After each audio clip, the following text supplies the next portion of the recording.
warahmatullahi wabarakatuh. Hai semuanya, welcome to my YouTube channel.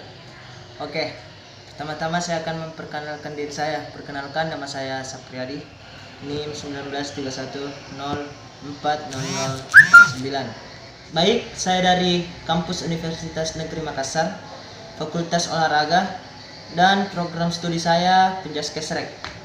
Saya akan membuat vlog guna untuk melengkapi UAS PPD saya atau perkembangan peserta didik yang diampu oleh Ibunda Siti Raihan SPD MPD.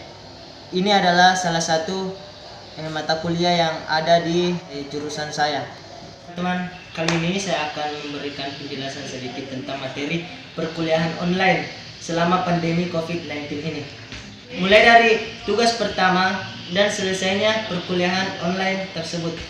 Di sini saya akan menjelaskan beberapa materi tentang EQ ya.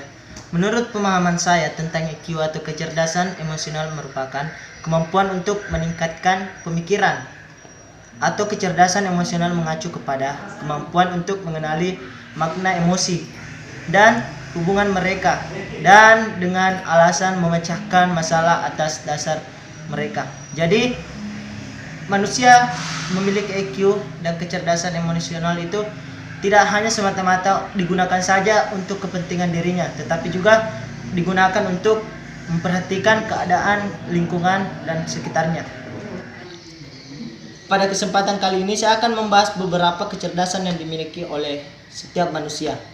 Ada kecerdasan angka, ada kecerdasan warna-warni, ada kecerdasan lagu, ada juga kecerdasan gerak, ada juga kecerdasan diri, dan ada kecerdasan alam, ada kecerdasan yang dinamakan hakikat. Pada dasarnya manusia dilahirkan sudah berbeda-beda, tetapi tetap satu, bahwa manusia diciptakan oleh Sang Pencipta, yaitu Tuhan Allah yang Maha Esa. Adapun perkembangan kognitif. Kognitif adalah kemampuan berpikir pada manusia. Teori perkembangan kognitif didasarkan pada asumsi bahwa kemampuan kognitif merupakan sesuatu yang fundamental dalam membimbing tingkah laku pada anak. Ini kita beranjak ke pengertian perkembangan moral dan spiritual peserta didik. Pengertian moral dan perkembangan moral. Perkembangan moral adalah perkembangan yang berkaitan dengan kemampuan seseorang untuk mengetahui baik dan buruk suatu perbuatan. Kesadaran untuk melakukan perbuatan baik, kebiasaan melakukan baik, dan rasa cinta terhadap perbuatan baik. Itulah yang dikatakan perkembangan moral dan spiritual pada peserta didik.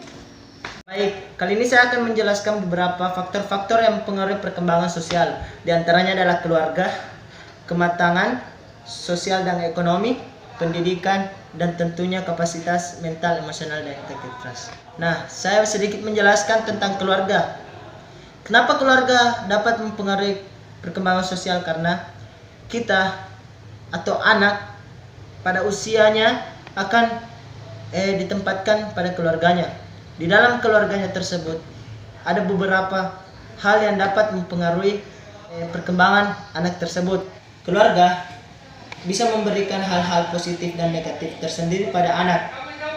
Contohnya, jika anak terlalu ditekan, anak terlalu sering dimarahi, maka kontes dari emosional sang anak dapat berpengaruh pada perkembangannya. Karena pada usianya saja dia sering dimarahi, sering dibuat seperti merasa bahwa dia tidak layak untuk dijadikan di keluarga tersebut. Makanya sebagai seorang keluarga atau seorang ibu atau ayah, layaknya dia harus memberikan motivasi-motivasi kepada anaknya agar perkembangan sosialnya juga baik nantinya. Kedua yaitu adalah kematangan. Pada usia kematangan anak akan mencari tahu jati dirinya, dengan siapa dia berada, kemana dia harus pergi, kemana dia akan menemukan hal-hal yang baru. Di sini juga akan mempengaruhi perkembangan anak tersebut, apakah perkembangannya positif ataupun negatif. Nah, yang ketiga yaitu adalah status sosial dan ekonomi. Status sosial pada anak harus jelas dia statusnya seperti apa. Bahkan dia harus dididik agar apa? Agar dia mampu mengenali dirinya sendiri. Dan juga masalah ekonomi. Anak pada usia kematangannya ya, yang tadi saya jelaskan, itu akan mencari jati dirinya. Dia akan mencari bagaimana agar dia mendapatkan ekonominya, agar dia mendapatkan misalnya uang lah untuk belanja sehari-harinya. Jadi anak itu perlu dengan mengetahui soal status dalam sosialnya, dan ekonominya mungkin akan lebih baik lagi jika diatur oleh keluarganya juga. Yang keempat adalah pendidikan.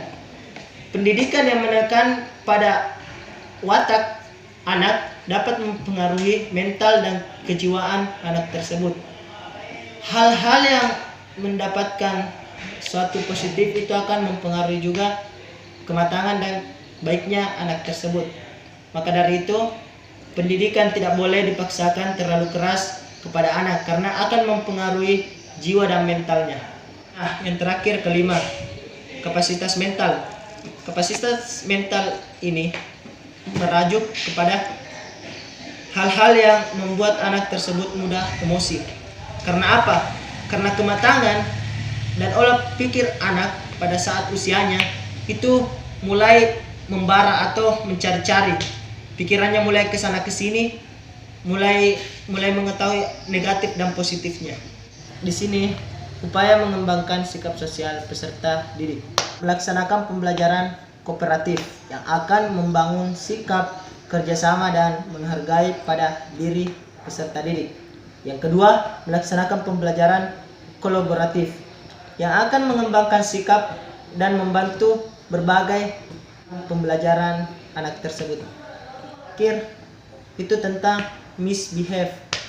Misbehave adalah perbuatan yang tidak pantas atau perlakuan jahat. Perilaku misbehave adalah menolak berpartisipasi atau bekerja sama dalam kegiatan kelas, mengabaikan hak orang lain, tidak memperhatikan pelajaran, membuat keributan, meninggalkan tempat duduk tanpa izin, berbicara di luar gilirannya, menggoda, bersikap tidak sopan pada orang lain.